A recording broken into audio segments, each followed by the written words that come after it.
अस्सलाम वालेकुम, मैं हूं इश्तियाक गुंदल। आप मेरा यूट्यूब और फेसबुक चैनल देख रहे हैं, देखने का बहुत शुक्रिया। हम देखते हैं कि पाकिस्तान के साबिक वज़ीर-ए-आज़म और चेयरमैन पाकिस्तान तहरीक-ए-इंसाफ इमरान खान साहब बज़ाहिर ऐसा नजर आ रहा है कि एक बार डट कर जो है वो तमाम तर जो अपोजिशन जमातों का इत्तेहाद है PDM, उसके सामने खड़े हो गए हैं। उन्होंने एस्टेब्लिशमेंट मुखालिफ भी बड़ी खुलकर बातें की हैं। वो कौन कौन सी बातें की हैं और इमरान खान साहब इस तरह के बयानात क्यों दे रहे हैं और इस तरह के बयानात के नतीजे में क्या कुछ बदल सकता है, इसी पर बात करेंगे।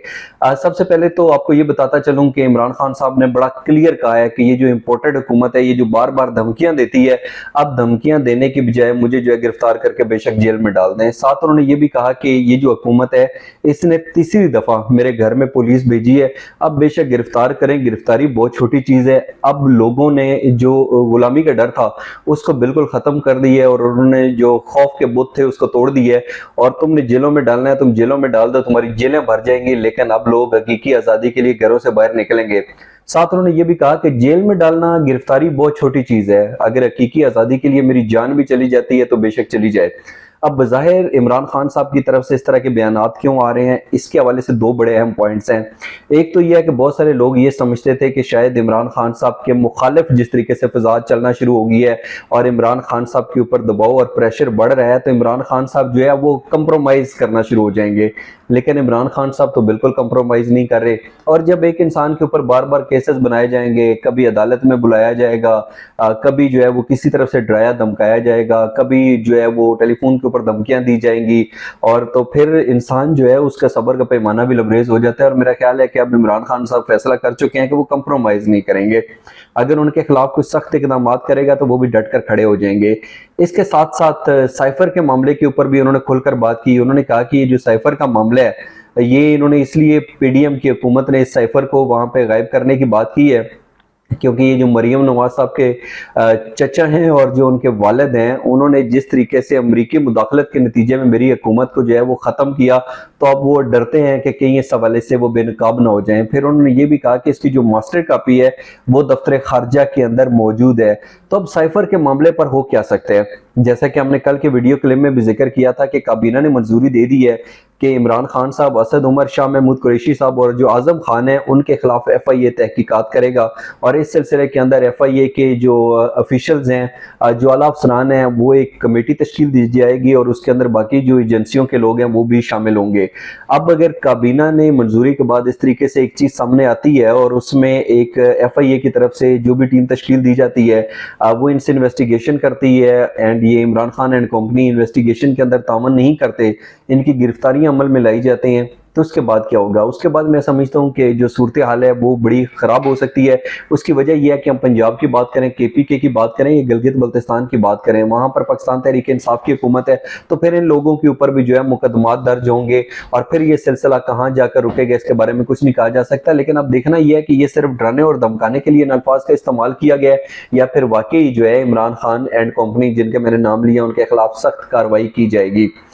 लेकिन मेरा ये ख्याल है कि ये शायद इसी तरीके से ये मामला चलता रहेगा और कोई इस तरीके से वाज़े तौर के ऊपर गिरफ्तारी या कार्रवाई अमल में नहीं लाई जाएगी। एक रूटीन की चीज है, चलती रहेगी और आहिस्ता आहिस्ता एक दिन ये चीज खुद ही खत्म हो जाएगी। मैं ये समझता हूँ कि शायद ऐसा हो सकता है क्योंकि पाकिस्तान के अंदर ऐसे ही होता है। बहुत सारे केसेस हाईलाइट हुए हैं, मंतकी अंजाम तक नहीं पहुंचते और वो जो है वो बस खत्म हो जाते हैं। जैसा कि हमने देखा कि कौमी एहतसाब ब्यूरो के हवाले से जो था, यहाँ पे कैप्टन सफदर और मरियम नवाज साहिबा को सजाएं हुई और फिर उसके बाद हमने देखा कि लाहौर ये जो हाई कोर्ट है, इस्लामाबाद हाई कोर्ट, उन्होंने उन सजाओं को जो है वो कलअदम करार दे दिया। उसके साथ हमने देखा कि लाहौर हाई कोर्ट ने मरियम नवाज साहिबा का जो पासपोर्ट था वो भी 3 साल के अरसे के बाद जो है वो वापस कर दी है। तो अब देखना यह है कि इस तरह के केसेस में क्या होता है। इसके साथ साथ जो तीसरा मामला है वो बड़ा अहम है। इमरान खान साहब ने इसहाक डार के हवाले से बात करते हुए कहा है कि इसहाक डार साहब जो हैं वो तो नवाज शरीफ साहब से भी ज्यादा जो है वो डरपोक हैं और उन्होंने ये कहा है कि अगर इनको NRO ना मिला होता और इनके साथ कोई डील ना हुई होती तो इसहाक डार जो है वो कभी वापस ना आते। उन्होंने कहा मैं मान ही नहीं सकता कि ये बगैर किसी NRO और डील के जो है वो वापस आए हैं। उनको बड़ा वाज़ेह तौर पर कहा गया कि आप खौफ ना करें, आप पाकिस्तान वापस आ जाएं, आपके खिलाफ किसी किस्म की कोई कार्रवाई नहीं होगी। तो यकीनी तौर के ऊपर अब इमरान खान साहब ने एक तो जो एक तासर दिया जा रहा था कि शायद वो कंप्रोमाइज करना चाह रहे हैं, अब वो जरा समझ बूझ से दूर अंदेशी का मुजाहरा करते हुए चीजों के ऊपर जो है वो समझौता कर लेंगे, वो कंप्रोमाइज कर लेंगे।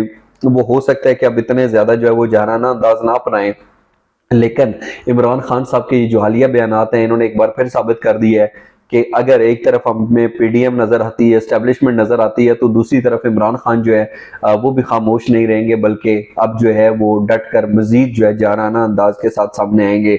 और शायद यही वजह है कि अवाम की ये जो सपोर्ट है और जो हमायत है वो इमरान खान साहब के साथ इसी वजह से है। वो ये समझते हैं कि यार ये जो बंदा है हमारे लिए स्टैंड ले लिया है, हमारे लिए खड़ा है, हकीकी आज़ादी के लिए खड़ा है। तो जब तक इमरान खान साहब का ये वाला तरीक़ाकार रहेगा, इमरान खान साहब भी ये समझते हैं कि शायद तब तक अवाम की सपोर्ट और हमायत उनके साथ रहेगी। बहरहाल अब देखना यह है कि बज़ाहिर एक बड़ी सीधी सादी सी बात है, जब हम पाकिस्तान के अंदर सियासी तौर के ऊपर अफरा तफरी की बात करते हैं, इंतशार की बात करते हैं, तो ऐसा नजर आता है कि तमाम तर सियासी जमातें जो हैं एक दूसरे के ऊपर मुकदमात बनाने के अंदर मसरूफ हैं, एक दूसरे के ऊपर कीचड़ उछालने में मसरूफ है और आवाम का कोई पुरसाने हाल नहीं है।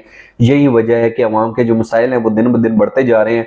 लेकिन अभी गुज़श्ता 2-3 दिनों से जिस तरीके से पेट्रोलियम मसनूआत के अंदर कमी आई और हमने देखा कि डॉलर के मुकाबले में रुपया जो है वो अपनी कदर जो है उसके अंदर इजाफा हुआ है, अगर ये सिलसिला इसी तरीके से चलता रहे तो हो सकता है कि पीडीएम के हवाले से ये जो शहबाज शरीफ साहब जिसके वजीर आजम हैं उनको अवाम की तरफ से कम अज कम तनकीद का जो है वो निशाना नहीं बनाया जाएगा। लेकिन लोग कंपैरिजन करते हैं, मुवाजना करते हैं कि पेट्रोलियम मसनूआत और रोज़मर्रा के जो इस्तेमाल की चीज़ें थी वो इमरान खान साहब के दौरे हुकूमत में कैसी थी, अब कैसे थे, और ये जो लोग एक दूसरे को इतना बुरा भला कहते थे, सड़कों पर घसीटने की बात करते थे, उन्होंने हाथों में हाथ डाले हैं, तो क्यों डाले हैं? शायद यही वजह है कि वो इस इत्तेहाद को देखकर इमरान खान के साथ खड़े हैं। आज का व्लॉग देखने का बहुत शुक्रिया।